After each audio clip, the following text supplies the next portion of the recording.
अस्सलाम all of you. हमारा आज का लेक्चर जहाँ से हमने छोड़ा था वहां से हम स्टार्ट करेंगे। लास्ट टाइम हमने क्वेश्चन नंबर 15 से छोड़ा था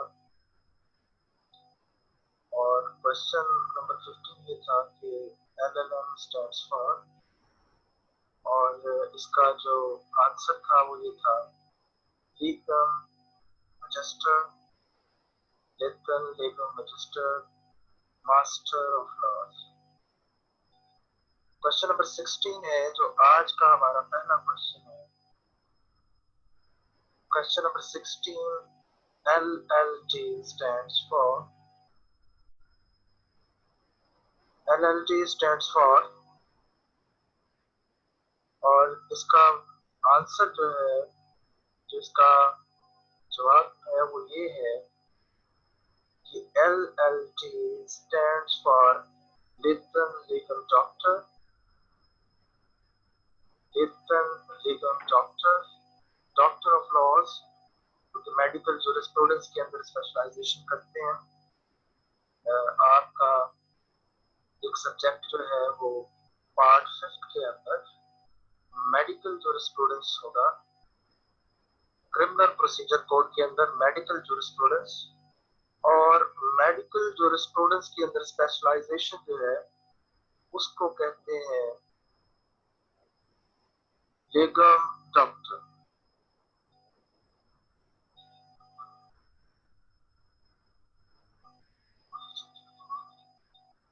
जी, मेरी आवाज आपको आ रही है? जी जी जी जी जी। अस्मा जमील, आपको मेरी आवाज आ रही है?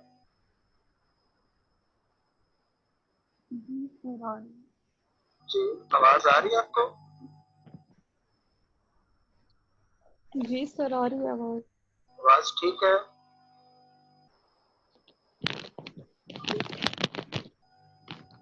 ठीक है जी। नेक्स्ट हमारा जो क्वेश्चन है वो क्वेश्चन नंबर 17 है। What is the name of jurist, what is the name of the jurist who differentiate between primary and secondary rules। हमारा चैप्टर नंबर 1 है जो आपका philosophy, introduction of philosophy of law. उसके अंदर chapter number 1 में से हम ऑब्जेक्टिव्स को देख रहे हैं, एमसीक्यूज जो हमारे क्वेश्चंस हैं उनको देख रहे हैं। इसको हमने सब्जेक्टिव वाइज तो देखा, और क्वेश्चन हमने किया था कि what are the primary and secondary rules.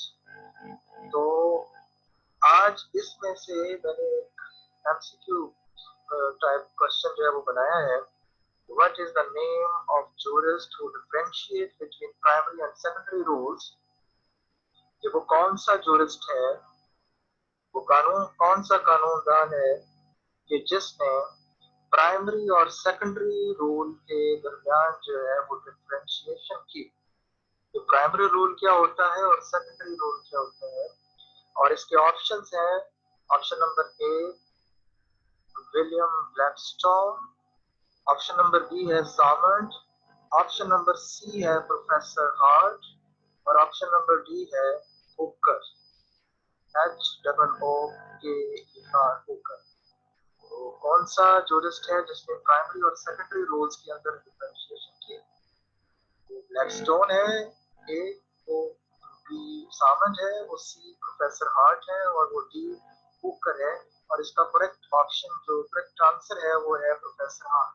Professor heart ने HART, प्रोफेसर हार्ट ने प्राइमरी और सेकेंडरी रूल्स के अंदर डिफरेंशिएशन की कि प्राइमरी रूल्स के अंदर और सेकेंडरी रूल्स के अंदर क्या जो है वो डिफरेंस है, और प्राइमरी रूल्स क्या होते हैं और सेकेंडरी रूल्स क्या होते हैं। इसका अहाता हम करते हैं। जो हमारा नेक्स्ट क्वेश्चन है, क्वेश्चन नंबर 18, कि प्राइमरी रोल और सेकेंडरी रोल होता क्या है इन एक्चुअल सेंस, वो हमें नेक्स्ट क्वेश्चन से जो है वो क्लियर हो जाएगा। Under primary rules, question number 18, under primary rules, comma, human beings are required. Passive का फिक्रा है अंडर प्राइमरी रोल्स। ये प्राइमरी रोल्स के अंदर ह्यूमन बीइंग्स से, बनी नौ इंसान से, इंसानों से कौन सी चीज रिक्वायर्ड होती है? प्राइमरी रूल्स जो बनाए जाते हैं वो इंसानों के लिए रूल्स बनाए जाते हैं, इंसानों के लिए कानून साजी की जाती है। तो जो प्राइमरी रूल्स हैं जो ह्यूमन बीइंग्स के लिए जो रिक्वायर्ड है, वो कौन सी चीज रिक्वायर्ड है जो प्राइमरी रूल्स के अंदर रिक्वायर्ड होती है इंसान से, इंसानों से? ऑप्शन ए इसका है कि ये चीज रिक्वायर्ड होती है, ऑप्शन ए है टू डू रॉन्ग एक्शन, के बनी नौ इंसान से रॉन्ग एक्शन रिक्वायर्ड किए जाते हैं। ऑप्शन बी है to die finally, to die finally, क्या आखिरकार मरना है। और ऑप्शन सी है टू डू, करना है, और एब्सटेन और रुके रहना है, परहेज करना है, मना रहना है, इज्तनाब करना है फ्रॉम सर्टन एक्शंस, कुछ एक्शन से, कुछ हरकतों सकनात से इज्तनाब करना है, और कुछ हरकतों सकनात को करना है, कुछ करना है और कुछ नहीं करना। वेदर दे विश और नॉट, चाहे वो उस चीज को करने या ना करने की विश कर रहे हो या ना कर रहे हो, वो चाह रहे हो या ना चाह रहे हो वो चाह रहे हो या ना चाह रहे हो, तो हर हाल में जो रूल्स एंड रेगुलेशंस बनाए जाते हैं, प्राइमरी रूल्स बनाए जाते हैं, प्राइमरी रूल्स के मतलब ही ये हमारा क्वेश्चन है कि under primary rules human beings are required to do or abstain from certain actions whether they wish or not, कि चाहे वो उसकी विश कर रहे हो या ना कर रहे हो, वो चाह रहे हो कि वो उसको करें, ठीक है, या ना चाह रहे हो, हर हाल में अगर ये कह दिया गया है प्राइमरी रूल के अंदर कि ये करना है तो करना है, अगर ये मना कर दिया गया है प्राइमरी रूल के अंदर कि नहीं करना तो फिर नहीं करना, ठीक है। तो इस ऑप्शन सी जो है वो करेक्ट ऑप्शन है, करेक्ट आंसर हमारा है क्वेश्चन नंबर 18 का option number C, to do और abstain from certain actions whether they wish और नॉट। हमारा जो नेक्स्ट क्वेश्चन है, क्वेश्चन नंबर 19, वो है secondary rules, secondary rules confer dash public और प्राइवेट। सेकेंडरी रूल, पहले हमने देखा प्राइमरी रूल क्या होता है, हमारा जो पहले सब्जेक्टिव क्वेश्चन था, what are the primary and secondary rules, जो हम पहले पढ़ चुके हैं। प्राइमरी रूल्स को हमने देख लिया। सेकेंडरी रूल क्या है? सेकेंडरी रूल्स कंफर डैश पब्लिक और प्राइवेट। ऑप्शन ए है फ्रीडम, ऑप्शन बी है राइट, ऑप्शन सी है ड्यूटी, और ऑप्शन डी है पावर्स।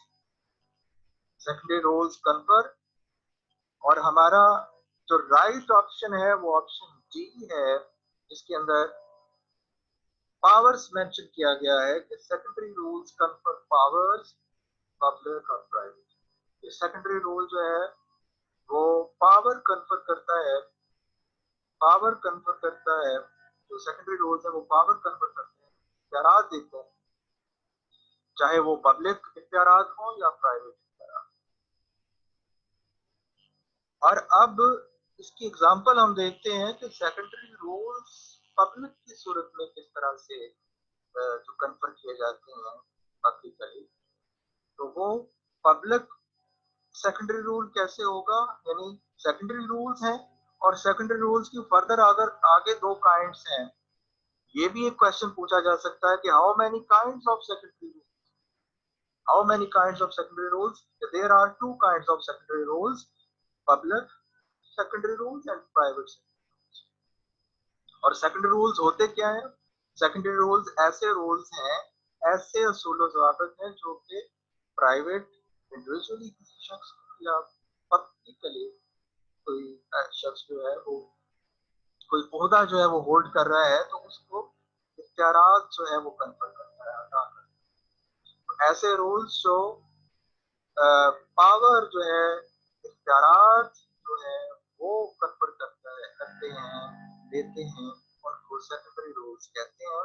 और इसकी एग्जांपल जो है वो हम देखते हैं अगर कोई शख्स पब्लिक सेक्टर रूल्स के एग्जाम्पल हम देखेंगे, अगर कोई शख्स जो है वो कोई ऑफिस होल्ड कर रहा है, मिसाल के तौर पे वो डीपीओ है डिस्ट्रिक्ट कोकाड़ा का, वो डीपीओ है डिस्ट्रिक्ट लाहौर का, वो डीपीओ है डिस्ट्रिक्ट मुल्तान का, तो उसको कुछ इख्तियार दिए गए हैं जिनको उसने यूज करना है ड्यूरिंग हिज ऑफिस। तो ड्यूरिंग हिज ऑफिस टाइम जो उसने अपने इख्तियार इस्तेमाल करने हैं, वो सेकेंडरी रूल्स उसे कन्फर करते हैं कि वो अपने इख्तियार का इस्तेमाल करे। ठीक है, तो ये पब्लिक सेकेंडरी रूल्स के अंदर आ जाता है। जो जो सेकेंडरी रूल्स की काइंड्स में से है कि पब्लिक सेकेंडरी रूल्स और प्राइवेट सेकेंडरी रूल्स। तो कोई एसटीओ है, कोई नादरा ऑफिस के अंदर कोई किसी भी ओहदे पे है, किसी भी पब्लिक ऑफिस के ऊपर काम कर रहा है, तो जो उसको इख्तियारात होंगे अपने ओहदे पर काम करते हुए, उस पोस्ट के ऊपर काम करते हुए, वो सेकेंडरी रूल्स के पब्लिक सेकेंडरी रूल्स के अंदर आ जाएगा। और प्राइवेट सेकेंडरी रूल्स जो किसी भी इनफरादी तौर पर किसी भी शख्स को उसका आयन दे रहा है कि उसको इख्तियार है कि वो अपना बिजनेस रन करे, अपना जो है वो प्रोफेशन जो है वो अडॉप्ट करे, अपना कोई बिजनेस जो है वो जो है वो रन करे, और उसमें जो उसको इख्तियार हासिल होंगे वो प्राइवेट सेक्टर रूल्स के अंदर आए। हमारा जो नेक्स्ट क्वेश्चन है वो क्वेश्चन नंबर 20 है, who did mention defects in primary rules? Primary rules के अंदर डिफेक्ट्स मेंशन किए, वो कौन सा जूरिस्ट है जिसमें डिफेक्ट्स मेंशन किए? डेफिनेटली जो कोई भी चीज बनती है तो उसमें कोई डिफेक्ट भी होता है। अगर मिसाल के तौर पे कोई मेडिसिन बनी है तो उसके साइड इफेक्ट्स भी होते हैं, अगर उसका बेनिफिट है तो साइड इफेक्ट्स भी होते हैं। कोई और चीज है जैसे ये जो जिस टेक्नोलॉजी के थ्रू मैं आपसे बात कर रहा हूँ, इसके अगर आपको बेनिफिट्स हैं तो इसके साइड इफेक्ट्स भी होंगे। ठीक है, यानी इसके साइड इफेक्ट्स ये हो सकते हैं कि आप अगर इसका ज्यादा इस्तेमाल करेंगे तो ये आपकी आई साइट को वीक कर देगा। ठीक है, इसी तरह से जो रूल्स एंड रेगुलेशंस हैं, अगर उनके बेनिफिट्स हैं तो उनके जो है वो डिफेक्ट्स भी उसमें हो सकते हैं, तो खामियां भी रह सकती हैं। तो जी ये जो खामियां थी प्राइमरी रूल्स के अंदर, वो इस जूरिस में मेंशन की। ऑप्शन नंबर ए है who did mention defects in primary rules? Option number A है Tony Horner. Option number B है Samad. Option number C है Professor H.L.A. Hart. Professor H.L.A. Hart. और ऑप्शन नंबर सी है Kelsen. Option number A है Tony Honor, HONORE। और इसका जो correct और राइट ऑप्शन है वो ऑप्शन नंबर सी है, professor H.L.A. Heart. Professor H.L.A. Heart ने जो प्राइमरी रूल्स हैं उनके अंदर कुछ डिफेक्ट्स जो है वो मेंशन किए। हमारा क्वेश्चन नंबर 21 है, how many defects did he mention? उसने कितने किस्म के डिफेक्ट्स जो है वो मेंशन किए? यानी H.L.A. हार्ट ने डिफेक्ट्स तो मेंशन किए प्राइमरी रूल्स के अंदर, लेकिन वो कितने किस्म के थे? How many defects did he mention? Option number A है 2, option number B है 3, option number C है 4 और option number D है 5। और इसका जो राइट और करेक्ट ऑप्शन है वो ऑप्शन नंबर बी है, 3 डिफेक्ट मेंशन किए, 3 डिफेक्ट्स मेंशन किए H.L.A. प्राइमरी रूल्स के अंदर। हमारा जो नेक्स्ट क्वेश्चन है वो क्वेश्चन है, what are the defects of primary rules? ये जो प्राइमरी रूल्स के अंदर डिफेक्ट मेंशन किए H.L.A. हार्ट ने, वो क्या थे? और इसके ऑप्शंस जो है, ऑप्शन नंबर ए है, प्राइमरी रूल्स आर अनसर्टेन। पहला जो डिफेक्ट मेंशन किया जा रहा है कि ये हो सकता है, प्राइमरी रूल्स आर अनसर्टेन, कि प्राइमरी रूल्स अनसर्टेन है। यानी B, primary rules are static in character, रुके हुए, साकत, जामत। ऑप्शन नंबर सी है, प्राइमरी रूल्स आर इनएफिशिएंट, और ऑप्शन नंबर डी है option A, option B and C are correct. ऊपर बयान करदा तीनों ऑप्शन जो है वो करेक्ट है, तो हमारा ऑप्शन नंबर डी जो है वो करेक्ट आंसर है क्वेश्चन नंबर 22 का। ये जो प्राइमरी रूल्स हैं वो अनसर्टेन होते हैं, स्टैटिक इंटरेक्टर होते हैं और इनएफिशिएंट होते हैं, जो एक्चुअली हार्ट में मेंशन किया। उसके बाद है question number 23, who is the writer of this definition. जो मैं डेफिनेशन अब आपको आपके सामने पढ़ूंगा, इस डेफिनेशन का कौन से जूरिस्ट ने इस डेफिनेशन को डिफाइन किया है। तो पर्पस ऑफ लॉ से रिलेटेड है कि लॉ का मकसद क्या है, लॉ का मकसद क्या है, उससे रिलेटेड जो है वो इस जूरिस्ट की डेफिनेशन है। आपने बताना है कि किस जूरिस्ट की डेफिनेशन है। Who is the writer of this definition on purpose of law.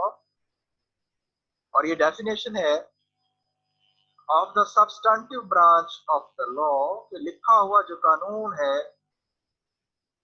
the only defensible object of the inverted commas के अंदर। डेफिनेशन को दोबारा रिपीट करता हूं मैं, of the substantive branch of the law, लिखा हुआ जो कानून है, the only defensible object or end in view is the maximization of the happiness, maximization of the happiness of the greatest number of the members, greatest number of the members of the community in question। कि मकसद होता है कि किसी भी society के अंदर, किसी भी कम्युनिटी के अंदर, किसी भी स्टेट के अंदर जो रूल्स एंड रेगुलेशंस जो सब्सटेंटिवली जो कॉन्स्टिट्यूट किए जाते हैं, बनाए जाते हैं, असूल ज़ाबित बनाए जाते हैं, उनका हासिल ये होता है, उसका मुतमा नजर ये होता है कि सोसाइटी के अंदर जो है वो खुशहाली आए, लोग जो है वो खुशहाल हों, लोग जो है वो हर तरह से पीस के अंदर, अमन के अंदर जो है वो रहें। ये होता है पर्पस ऑफ लॉ। और ये किस जूरिस्ट की डेफिनेशन है? ये ऑप्शन नंबर ए है हॉलैंड, ऑप्शन नंबर बी है justice Holmes, HOLMES, justice Holmes, HOLMES, justice Holmes. Option number C है सामर, ऑप्शन नंबर डी है बेंथम। अब कौन सा जूरिस्ट है जिसने पर्पस ऑफ लॉ की डेफिनेशन जो है वो उसको डिफाइन किया है कि पर्पस ऑफ लॉ क्या है, कानून का मुतमा नजर क्या है, कानून का मकसद क्या है, ऑब्जेक्ट क्या है।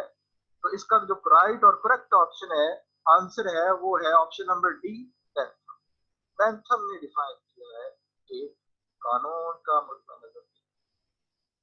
हमारा जो नेक्स्ट क्वेश्चन है वो question number 24, who is the writer of this definition. इस डेफिनेशन का राइटर कौन है, जो मैं नीचे पढ़ने पढ़ूंगा अभी आपके सामने। Who is the writer of this definition on purpose of law. ये भी कानून के मकसद से मुतल्लक ही है कि कानून का मकसद क्या है, कानून का मतलब क्या है, कानून का जो है मुतमा नजर क्या है, what is the purpose of law.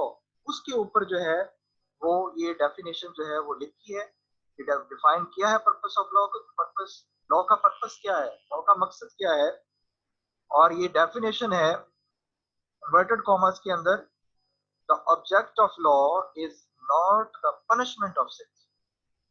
The object of law is not the punishment of since but to prevent certain external results.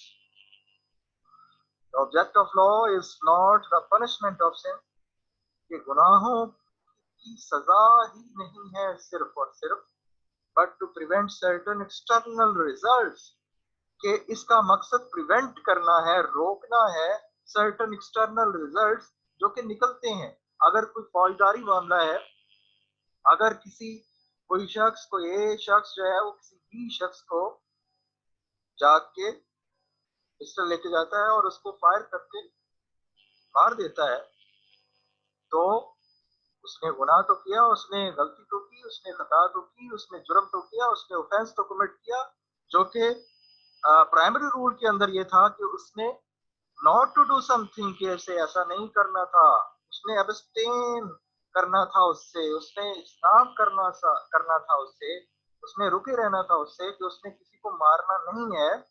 लेकिन अगर उसने उसको मार दिया तो अब उसके मारने की वजह से जो एक फजा पैदा होती है, खौफ की फजा पैदा होती है, और माशरे के अंदर जो है वो खौफ व राज फैलता है, तो उसको रोकना है, प्रिवेंट करना है, रोकना है। सिर्फ सजा देना मकसद नहीं, उसकी इस्लाह करना भी है कि आइंदा अगर एक शख्स को अगर फांसी की सजा दे दी जाएगी, अगर किसी को कत्ल करता है, तो आइंदा जो है वो लोग रुके रहेंगे, प्रिवेंट रहेंगे कि वो उसी तरह का कोई और एक्ट ना करें, कि वो जब देखेंगे कि एक ऐसा डिटरेंट जो है वो पनिशमेंट दी गई है, इबरतनाक सजा दी गई है, तो आइंदा जो है वो उसकी वजह से दूसरे लोगों पर ये चीज जो है वो तारी होगी कि वो आइंदा ऐसा एक्ट ना करें। तो कानून का जो ऑब्जेक्ट है, मकसद है, is not the punishment of since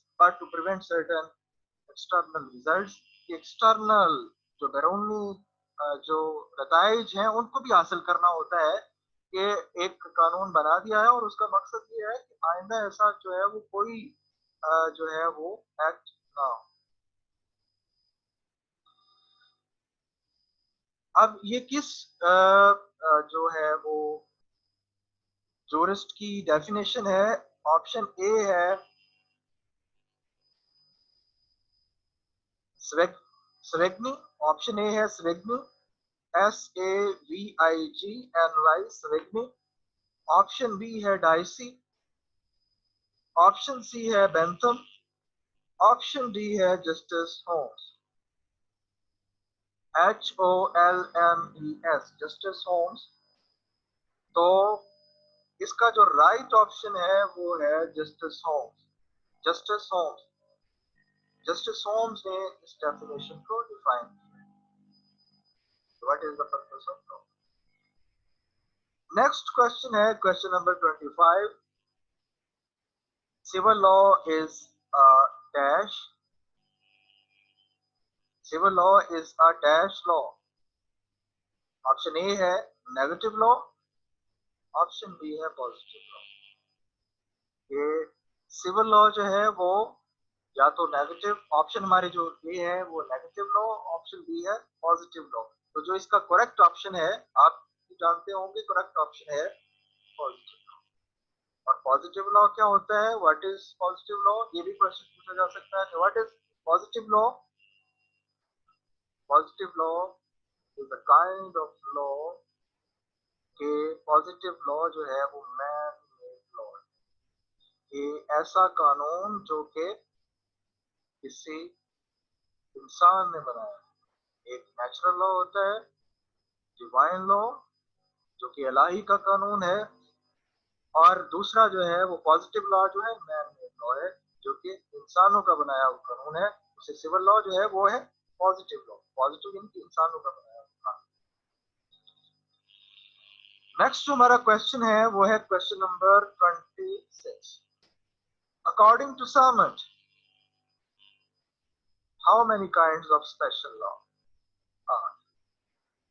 According to Samant, how many kinds of special law are? Option number A है 4, ऑप्शन नंबर बी है 5, ऑप्शन नंबर सी है 6, ऑप्शन नंबर डी है 7। How many kinds of special law? Special law की कितनी इकसाम है जो कि सामर्ड ने बयान की हैं? वो 4 हैं, वो 5 हैं, 6 हैं, ये 7 हैं। अगर आपने वीडी महाजन की बुक को स्टडी किया है तो उसके अंदर 6 काइंड्स दी हुई है जो सामर्ड ने बयान की है, और इसका राइट ऑप्शन है ऑप्शन सी 6, यानी स्पेशल लॉ की 6 काइंड्स। उसके बाद है question number 27। What are the kinds of special law according to Salmond? अब सामंत के बकौल, सामंत के मुताबिक वो कौन कौन सी स्पेशल लॉ की काइंड्स हैं? 6 काइंड्स जो हमने ऊपर देखा। First kind of special law is local law, Second kind of special law is foreign law. Foreign law. Third kind of special law is conventional law. Fourth kind of special law is autonomic law. Autonomic law.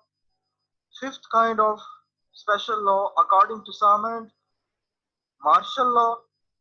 And sixth kind of special law is international law as administered in prize courts, prize law. अब ये 6 kinds हैं जो कि सामर्ट ने special law की जो है वो एक्सप्लेन की हैं। अब लोकल लॉ क्या होता है इसको हम देखेंगे। लोकल लॉ जो है मकामी कानून कि किसी भी एक रियासत के अंदर जो रियासत है उसके अंदर डिफरेंट टेरिटरीज होते हैं, यूनिट्स होते हैं। जैसे पाकिस्तान के अंदर है तो पाकिस्तान के अंदर जो है वो सूबे हैं, उसके प्रोविंसेस हैं। तो उस प्रोविंसेस के अंदर भी किसी एक इलाके के अंदर अगर कोई कानून जो है वो उसका मकामी कानून है और वो वहां पर ही नाफिजुल अमल है तो उसे लोकल लॉ कहेंगे। अगर कोई कानून जो है वो ट्राइबल एरियाज के अंदर जो है वो नाफिजुल अमल है, सिर्फ और सिर्फ ट्राइबल एरियाज के अंदर, तो उसे हम लोकल लॉ कहेंगे। जैसे फ्रंटियर क्राइम्स रेगुलेशन 1901 जो कि सिर्फ फ्रंटियर और वो जो कबायली ट्राइबल एरियाज हैं वहां पर जो है वो नाफिजुल अमल, तो उसे कहते हैं लोकल लॉ। जो मकामी कानून है जो पूरे के पूरे एक स्टेट के ऊपर नाफिजुल अमल नहीं होता, किसी एक स्टेट के अंदर एक उसका प्रोविंस, उसका एक यूनिट, वहां पर उसकी इम्प्लीमेंटेशन होती है, वो नाफिज होता है, इन्फोर्स होता है, उसे कहते हैं लोकल लॉ। फॉरेन लॉ जो है वो गैर मुल्की कानून को कहते हैं। और गैर मुल्की कानून की एग्जांपल मैं आपको इस तरह से दूंगा कि अगर किसी शख्स ने एक मुआहिदा जो है वो, अगर पाकिस्तान जो सिटीजन है और उसने कनाडा के अंदर शख्स से जो है वो मुआहिदा किया है, एग्रीमेंट किया है, कॉन्ट्रैक्ट किया है, और वो कॉन्ट्रैक्ट जो है वो वहाँ के जो एक्ट है, कॉन्ट्रैक्ट एक्ट है, उसकी रूल्स एंड रेगुलेशंस के मुताबिक किया है, तो अब जब उसका केस डिस्प्यूट अगर अराइज हो जाता है उस मुआहिदे के अंदर, तो अगर उसका केस जो है वो पाकिस्तान की किसी अदालत के अंदर चलता है तो वो उन्हीं असूल ज़ाबित को मद्देनजर रखते हुए, उस फॉरेन लॉ को मद्देनजर रखते हुए उसका उसको डिसाइड किया जाएगा। तो ऐसा जो कानून है उसे कहते हैं फॉरेन लॉ। गैर मुल्की कानून फॉरेन लॉ कहलाता है। थर्ड वन जो स्पेशल काइंड है जो सामर ने एक्सप्लेन की है, third kind out of 6 kinds, third kind is conventional law. ये रवायती कानून है, कन्वेंशनल लॉ, के अगर एक कंपनी जो है वो बहुत सारे लोग मिलके, कन्वेंशनल लॉ कौन सा कानून है जिसका जो नफाज है वो सिर्फ मखसूस लोगों पर होता है या मखसूस लोकेलिटी पर होता है। तो जो स्पेशल लॉ है वो कन्वेंशनल लॉ थर्ड काइंड है स्पेशल लॉ की। और कन्वेंशनल लॉ की एग्जांपल मैं आपको देता हूं कि अगर एक कंपनी जो है वो एस्टेब्लिश की गई और उस कंपनी के अंदर article of association, bylaws बनाए गए, कंपनी लॉज के अंदर जो कंपनी एक्ट के तहत जितने भी रूल्स एंड रेगुलेशंस हैं वो तो फॉलो करने ही हैं, उससे हटके अगर कोई कानून बनाए हैं आर्टिकल ऑफ एसोसिएशन के अंदर, और आर्टिकल एसोसिएशन के जो रूल्स एंड रेगुलेशंस हैं वो बाइंडिंग हैं जितने भी उस कंपनी के अंदर शेयर होल्डर्स हैं, तो अगर फ्यूचर के अंदर उनके दरमियान कोई तनाजा पैदा होता है, कोई डिस्प्यूट अराइज होता है, तो वो ऐसी सूरत में वो जो बाईस लॉज हैं जो आर्टिकल ऑफ एसोसिएशन के अंदर लिखे गए हैं वो सिर्फ और सिर्फ उसी कंपनी से मुतल्लिका जो रूल्स एंड रेगुलेशंस हैं, वो इतलाक सिर्फ और सिर्फ उसी कंपनी से मुतल्लिका जो पार्टीज होंगी, जो उस कंपनी के शेयर होल्डर्स या डायरेक्टर्स होंगे, उन पर उनका इतलाक होगा उस स्पेशल लॉ का, जो कि कन्वेंशनल लॉ की सूरत में है कि जो अगर कोई जो एक कंपनी है वो एस्टेब्लिश की जाती है, और वो कंपनी जो है वो जो एस्टेब्लिश की गई है, तो उसके 22 लॉस जो है वो बनाए गए हैं आर्टिकल ऑफ एसोसिएशन की सूरत में। तो वो अगर कोई डिस्प्यूट अराइज होता है तो वो उनका इतलाक होगा उसको हल करने के लिए उन पार्टीज पर, उन फ्रीकैन पर जो कि उस कंपनी का हिस्सा है। उसके बाद है उसकी जो चौथी काइंड है वो ऑटोनॉमिक लॉ है। खुद मुख्तारी झैली अदारे जिनको इख्तियार होता है कि वो अपनी जो है वो कानून साजी कर सकते हैं, और झैली कानून साजी होती है, और वो इसकी एग्जांपल जो है वो जो एक लेजिस्लेटर होती है एक रियासत के अंदर, वो तफवीज कर देती है कि वो अदारे खुद जो है अपनी लेजिस्लेशन कर सकते हैं। जैसे रेलवे लॉज जो है वो रेलवे जो कंपनी है वो बना सकती है, यूनिवर्सिटी जो है वो यूनिवर्सिटी लॉज बना सकती है। तो ये ऑटोनॉमिक खुद मुख्तार अदारे हैं जो अपने लॉज बना सकते हैं, जिनके जो अपने रूल्स एंड जो जैसे पंजाब यूनिवर्सिटी के रूल्स हैं, और वो रूल्स जो है वो हम पर बाइंडिंग है। जितने भी कॉलेजेस हैं, जितने भी कॉलेजेस एफिलिएटेड हैं पंजाब यूनिवर्सिटी के साथ, तो उन पर जो है उनको अमल करना पड़ता है। तो यूनिवर्सिटी के रूल्स जो हैं जो बनाए गए हैं, तो ऑटोनॉमिक लॉ जो है वो ऑटोनॉमिक जो खुद मुख्तार अदारे हैं जो अपने कानून बनाते हैं, और उन्हीं जो अगर पंजाब यूनिवर्सिटी ने बनाया तो पंजाब यूनिवर्सिटी के रूल पंजाब यूनिवर्सिटी की जुरिस्डिक्शन के हद तक ही उसकी एप्लीकेशन होगी, वो हाउसिंग जक्रिया यूनिवर्सिटी पर नहीं होगी। ठीक है जी। उसके बाद है मार्शल लॉ। मार्शल लॉ जो है ये फौजी कानून होता है, और ये 3 हालतों के अंदर जो है इसकी एप्लीकेशन होती है। एक तो खुद जो है वो फौज का नज्म नस्क चलाने के लिए जो है वो फौजी कानून बनाया जाता है कि फौज के अंदर जो है वो नज्म नस्क रहे, डिसिप्लिन रहे, तो उसके लिए रूल्स एंड रेगुलेशन बनाए जाते हैं। सेकेंडली, जब कोई जंग हो, जंग की हालत में हो, तो ऐसी सूरत में फौजी कानून का जो है वो नफाज हो जाता है। और थर्ड जो है वो ये है कि अगर कोई फौजी एडमिनिस्ट्रेटर जो है जो मार्शल लॉ लगा दे, किसी रियासत के अंदर बगावत कर दे, और उसके दौरान जो है वो फौजी जो कवानीन है उनका इतलाक होता है, तो 3 सूरतों में जो है वो मार्शल लॉ जो है उसकी एप्लीकेशन होती है। तो ये भी एक स्पेशल लॉ है जो कि सामर ने इसको एक्सप्लेन किया है। और जो 6 है, छठा जो है हमारा स्पेशल लॉ की काइंड जो कि सामर ने एक्सप्लेन की है, वो है international law as administered in prize courts. के प्राइस कोर्ट्स के अंदर कि जब जंगी हालात हों 2 रियासतों के दरमियान या 3 रियासतों के दरमियान या बहुत सारी रियासतों के दरमियान जंग जो है वो हो रही हो, या 2 रियासतों के दरमियान अगर जंग है, अगर किसी एक रियासत ने किसी दूसरी रियासत के जो बहरी जहाज हैं उनको पकड़ लिया है, माल बरदार है या दूसरा कोई शिप जो है उसको पकड़ा है, तो ऐसी सूरत में अब उसी रियासत के अंदर जिसने पकड़ा है उसके अंदर जो है वो उसका हल निकाला जाता है उसका, कि उसको पकड़ा गया और वो सही तरीके से पकड़ा गया है, और उसका उसके तनाज़े का जो उसको पकड़ा गया है उस बहरी जहाज को, उसका हल निकालने के लिए जो है वो प्राइस कोर्ट के तहत उस रियासत के अंदर जो है वो उसका हल निकाला जाता है, उसका डिसीजन किया जाता है। उसके बाद जो हमारा नेक्स्ट क्वेश्चन है वो है, और ये हमारा ये लास्ट क्वेश्चन भी होगा आज का, question number 28। Where there is law there human conduct is made in some sense non optional or obligatory. कि ये जो डेफिनेशन है जो ऊपर बयान की गई है, दोबारा मैं इसको रिपीट कर देता हूँ। Where there is law there human conduct is made in some sense non-optional or obligatory.